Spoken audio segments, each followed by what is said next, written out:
Hey guys, and welcome to another episode of Dynasty Queens. I'm your host, Pamela Nicole, and I've got the beautiful NiaJ in the building, y'all. But before we get started, I do want to give a shout out to one of our sponsors, Social Media Blast Off. So with Social Media Blast Off, guys, if y'all are looking to up the ante on your social media platforms, that's where you need to go. Socialmediablastoff.net has everything you're looking for. If you're an artist, upcoming artist, influencer, whatever the works may be, entrepreneur, and you're just really trying to promote that social media platform, go ahead and give them a try. So if you go ahead and scan the QR code right over here, you'll get 30% off that first purchase and get everything going. So let's get on into it. All right. Oh, honey. You know, we've talked about a lot of things on the podcast. We really haven't touched too much on love, amor. Love. So I'm a big supporter of love languages in a relationship. I think that's like definitely one of the top things that you need to really think about and look for in a relationship. For sure. You know, and I think a lot of relationships fail predominantly because people aren't reading their love languages or they don't know their partner's love language per se. Yeah. So what do you think about that? Do you think that that's an important key to a relationship? Absolutely. I feel that if we don't have that connection with the person that is considered our partner, right, and this is our serious committed partner, then there's no foundation. And what I mean by that is you have to build together, right? Amen. So once you get all the physical stuff out the way, because let's be honest, these days, nobody, is going straight to the altar. Once you get all the physical stuff out the way, then you have to decide, okay, so do we have something here, or was it just superficial? That.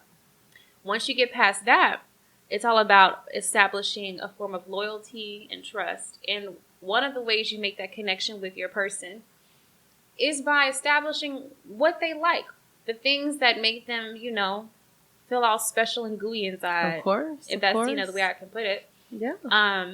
We're humans and we do a lot based off of emotion. Girl, you ain't lying. Emotion has a lot to do with how we just maneuver. So I feel if you don't have that intimate connection, and intimacy is not just sex or, relations. It's so much deeper. And before I get into that, what do you think some things of what are some examples of intimacy without being related to sex? When you go into the depths of intimacy, that's where the love languages come into play for me. Personally, for me, one of my personal love languages is words of affirmation. Okay. If you're taking the time out of your day to tell me something nice about myself or, just give me a compliment or, let me know if I'm in the middle of doing something, you're doing a great job, that definitely, that speaks some type of intimacy to me. You know what I'm saying? For sure. Holding hands, another one, acts of service is another great one. I'll do the dishes tonight, hon. Don't worry about it. Right. I got it. Stuff like that is definitely a form of intimacy for me. What about for you? Another form of intimacy that I am really fond of is listening skills. I feel like if my partner can hear me out, and let's say I told him, hey, I wanted us to stay home tonight and cook dinner opposed to going out or whatever. And the next day he's, coming back from whatever he was doing, being busy, being a boss or whatever. And he's like, oh, I'm going to sleep. Can you make me a sandwich? When we had already, made plans or whatever, for you, people going about their busy day, but for you to not remember, that conversation we had. Yeah. Things like that kind of, throw me off a little bit. Okay. And I think it is intimate for a man to actually pay attention. Definitely. Pay attention and listen. just meet those needs, Yeah, to listen. Listening skills are so vital when it comes to a relationship, and it is a form of intimacy. Another one is just sitting down and just silence. Okay. You could start, rubbing my hand or whatever. We could just be watching television together. But sometimes that silence can be peaceful. We're both on the same accord. We can feel the vibe. We can feel the energy that we're giving to the other person. And you don't always have to say anything. You with your special friend, y'all sitting down, chilling, Netflix and all that stuff. Exactly. And so sometimes that silence after a long day, you know, it speaks volumes. It doesn't have to always be noise. Agreed. And, you know, I think a lot of people have that misconception. I love what you said right there, because silence is golden sometimes, even in that situation in a relationship. Yeah. The bad kind of silence is, though, like, you're on, like, your partner's on the phone, you're on your phone, and it's dead silence, but, you know, you're here, but you're not here and present in that time. You know what I mean? To me, that's noise. Okay.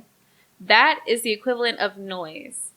So silence can have two different meanings. The first silence is, like I said, it's that intimate silence. It's right. You guys are vibing off of each other's energy and you understand what it is without speaking words. But the other type is the noise, the clutter. Mm-hmm. So that is a defense mechanism, and also is you know, not wanting to face whatever, you know, maybe y'all had a disagreement or, you know, things are on the rocks or kind of shaky. If you're like, oh, you know, let me take this call, everything, and everyone's just moving around all the time. And, you know, when you start your day, you're, hey, hi and bye, you know, when you come in at the end of the day, that's clutter. That's noise. That's a disturbance in your relationship. That's the way I look at it. Yeah, no, that makes perfect sense. That makes absolute sense. Yeah. So let me ask you something, babe. As far as like with the love languages, like I was talking about, it's such a key factor into a healthy relationship. Mm-hmm. Do you feel that people with different love languages can coexist and, you know, have a strong, healthy relationship? Or do you feel like people that pretty much speak the same love language, that's just it? Like, what do you think? I was thinking about that a couple minutes ago, and I was going to bring something like that up. How can I phrase this? I don't think it's going to work long term. Okay. Why is that, babe? Because the love language is essentially, like I said, the foundation of y'all's relationship. Mm-hmm. Think about it. True. It's how y'all communicate. It's how you express your emotions and feelings to one another. The word love language is kind of vast. You know, it can cover a lot of facets in your relationship. But I feel it is one of the key components to the foundation. If you don't speak my love language, then something's missing. Mm-hmm. There's no connection. Or there could be a connection, or I think also over time, people's love languages can change. Okay. And y'all go in two different directions, which is why people break up. Gotcha. And I was going to add to that too, like as far as, you know, a compromise, of course, is always so beneficial to it. Mm-hmm. He might, you know, person A might speak words of affirmation and acts of service. Person B may be, you know, quality time. Yeah. And even though they're different in their own right, that compromise, if you don't have that compromise in the middle, I really feel like, no, it's not going to work. Like I see what you're saying. Yeah. I see you're saying I'm bringing something that's loving to the table. This other person's bringing something completely different. Yeah. I get that. Mm-hmm. But I guess at the same time, they are speaking your love language, even though like you are a person who wants to do the act of service, right? Right. So the other person is reciprocating that, and you may like it when they, you know, volunteer to do something else, you know, completely different. But at the same time, it's going back and forth, and that still equals the same love language, even though it's a different act, even though it's a different, you know what I'm saying? That makes sense. I don't think that is what entails the love language. Okay. It's making sure that it works, the balance. Exactly. Okay. What I mean when I say y'all don't speak that love language anymore is if it's just off. Oh no, like completely. That you know makes what I'm sense. saying? The cadence is off. For sure. You know what I'm saying? That's the end. You know, at the end of the day, it's just that you stop doing your service, another person stops coming and showing, you know, their best face forward, right? And then y'all are off, and then sometimes people can get back on track, and sometimes they just can't. Yeah, they don't put in the work to get back on track. They're on two different pages at that point, you know. Yeah. So what do you think? And this I always think about this. You know, we have, you know, the boomer generation. Mm-hmm. You've got people that have been married 50, 60, sometimes 70 years, you know, and that are still alive and kicking and still like got the groove on, you know, the romance, everything is still on point. Okay. What do you think is different about what they were doing back then than now? You mean to keep the spark Yeah, alive? just to keep it together, honestly. Like ways to make sure the love language never dissipated. Like Yeah. they kept it together. It takes work. As soon as someone gets too selfish to put in the work, or too hard-headed, or too whatever, right, too busy to put in the work, it's going to crash and burn. So I would love to pick the brain of some couples that have been together for a long time, because unfortunately, some couples that have been together forever, it's not a beautiful love story. This is very true. You know, people stay with folks for a lot of reasons. One of them being financial, okay, because either one or the other doesn't have their own stability or their own motion going for themselves. Right. Or they have children, and, you know, going through like a messy divorce can sometimes be a financial burden or a stressful burden. And sometimes people decide to just stay together and just keep it as a business partnership, and they may, without their family knowing, date others and just keep the family unit together because of, you know, the discord it would cause to break it up. Right. But for those who are actually in it for the long haul for the right reasons, I'm sure there's so many different reasons why. I would love to know, because I want to seriously be one of those people. You know, seriously, I want to, grow old with somebody, and that's the goal. And I think a lot of the times today it's not happening. It really isn't, because I think we're losing a sense of the values that the elders had. For sure. And working together, cooperating as a couple, moving in unison. That one's important. Right? That kind of coincides with love language. Moving in unison. Indeed. Yeah. So how do you feel like when people are off, what would you say is a good way, you know, to get back on track with that person? When you lose that unison, when you lose that motion, when you lose that love language? You know, honestly, with that, you have to have that awareness at first. Some people may not even have the awareness. One partner might be like, you know what, I'm trying my hardest. The other partner may be like, you know, I'm good. Yeah. Like there's no problem. So awareness is definitely number one. I agree. And then number two, I mean, this is kind of hit or miss. Counseling sometimes does help people. Yeah. That's why I said awareness definitely for number one, because not everybody is comfortable talking to a stranger about their, you know, transgressions or whatever else is going on, their drama, whatever is just making things not work. So, I mean, that would be the two things I would honestly say. Yeah. What about you? I agree, especially with, like, unfortunately, like the counseling aspect. Yeah. A lot of us, without even thinking about it, we're very prideful. Very.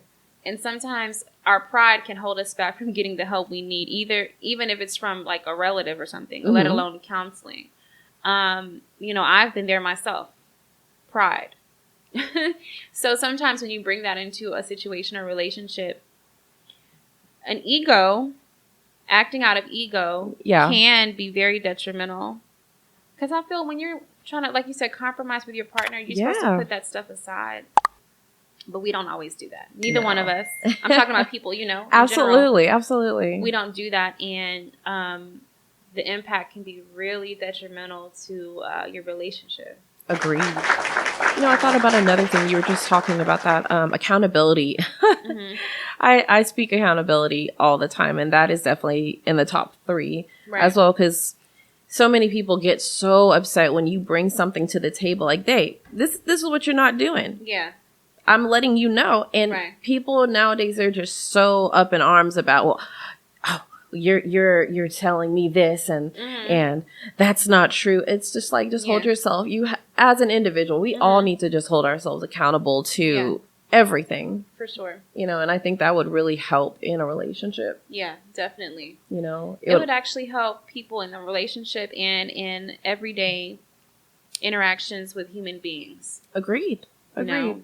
I know, like, in some jobs and stuff, some career fields, they teach you, like, in training, because I used to work, like, in management and stuff when I was in the corporate world. Yeah.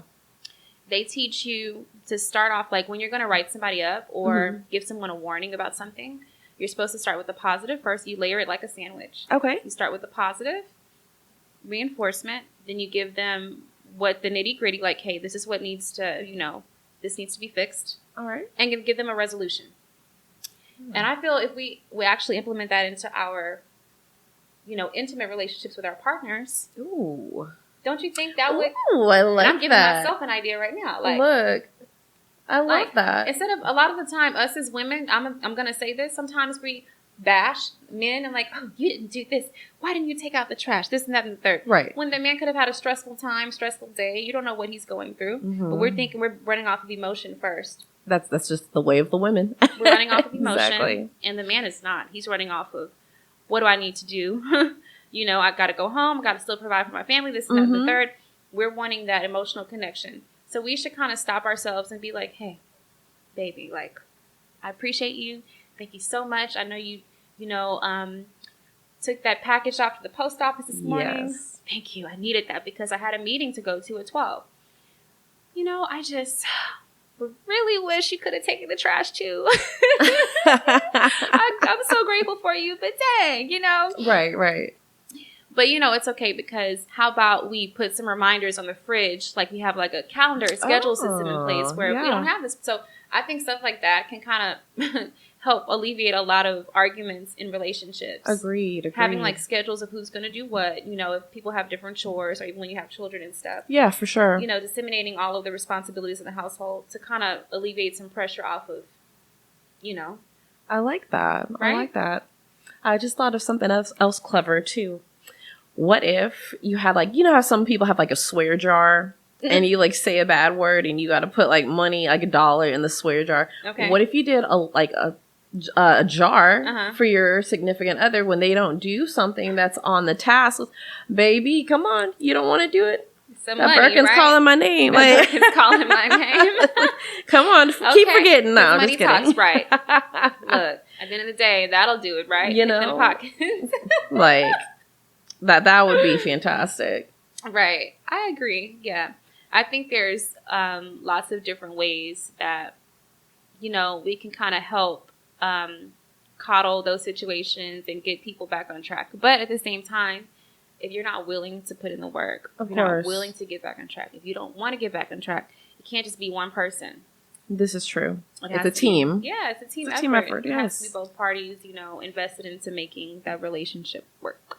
Absolutely. So, you know, there's so many different scenarios that you can think of. I'm just like, with that, there's so many different scenarios. But at the end of the day, love language is very versatile. Indeed. It's very versatile. Now, on the flip side of love languages, I do want to ask you, hon. I mean, I know you like the back of my hand. Right. But, you know, our viewers are still getting to know us and everything. Okay. So y'all know our love languages. What are red flags for you when it comes to your significant other? What are some red flags, boo-boo? Some red flags. Let me think about it. Oof. I mean, you know, kind of early on. Yeah. If there's a disconnect early on, like little things, I'm trying to think. Little nuances that can actually add up. Like, for example, if the person starts off behaving one way and then after like maybe 6 months in, they completely switch up. Like just like catch you off guard, just completely switch up. And throw you for a loop. And then you continue to pursue because you're like, oh, well, you know, that was just a one-time, whatever it was. Right. That was a one-time thing. They're not going to do it again. When at this point in time, they're showing you, okay, this is who I can be. Okay. You know? So it could be maybe he, you know, whoever, he or she. Right. Yells at you in an argument or cusses you out or, I don't know, just stuff. I don't know. Just, it could be anything. I got you. But if it's off to you, if you're like, ooh, I feel that's a red flag. If you ever have to be like, ooh, like, I didn't like that. Like, side eye? Like, yeah. Be like back here, like, I don't know about that. That, I mean, that's obviously a red flag, right? Definitely. It's like the red flag. But you know what I don't like? That some people will, like, say, they'll rebuttal, oh, it's just the honeymoon phase. You know, you got to give it 6 months. But my whole thing is, if I'm in a relationship with someone, that honeymoon phase doesn't end. Like, it may, you know, dwindle down a little bit, but it's still got to be there. Like the romance, like everything should still, it's hard work, you know?